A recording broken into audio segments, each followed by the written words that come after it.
Doctors at a Vietnamese hospital performed corneal transplants on 2 patients on Monday thanks to donations from a 7-year-old girl. A rare act that has been hailed as heroic across the country. The operations were performed at the National Hospital of Ophthalmology in Hanoi on a 73-year-old woman who had suffered from corneal scarring and a 42-year-old man who had congenital cataracts that had left him with blurred vision for the past 8 years. Their eyes have reacted well, a doctor said after the procedures. The 2 adults received the cornea from Nguyen Hai An, a Hanoi girl who died of a brain tumor on Thursday last week. Her family had wanted to donate all her organs. But Vietnamese laws only allow hospitals to receive cornea from donors under 18 years old. "Let's give your light to other people, my dear," the girl's mother told her on her deathbed. Said Nguyen Huu Hoang, director of the eye bank at the hospital, who witnessed the scene. The mother kissed her daughter's forehead, Hoang said, describing the scene as the most emotional thing he had ever seen.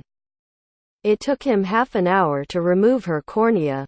The mother then looked at her daughter and said, "I'm proud of you," and was diagnosed with a brain tumor in September 2017, and her condition had degenerated rapidly.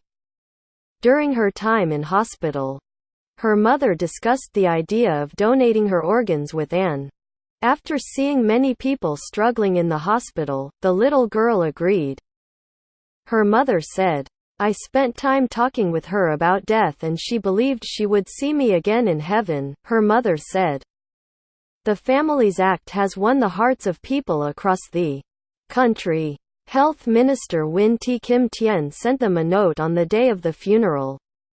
"You did an unbelievable thing," she said. Tien signed up to be an organ donor herself in 2015. Becoming the first politician in Vietnam to register, as she called for efforts to help alleviate the severe shortage of donated organs in a country where there's a strong belief that people need all their body parts for the afterlife. Vietnamese doctors have only performed around 1,500 organ transplants since 1992. According to figures from the Health Ministry, that has left more than 16,000 patients suffering from heart, kidney, liver and lung diseases and more than 6,000 blind people awaiting donations, said the ministry. Hoang from the National Hospital of Ophthalmology said its waiting list has nearly 1,000 patients on it. He said the eye bank, which is usually under-resourced, had received around 400 donations in the last 10 years. The youngest donor was a 6-year-old boy from Ninh Binh province near Hanoi, who died of head injuries suffered in a road crash 7 years ago. The video is sponsored by cntronic.com.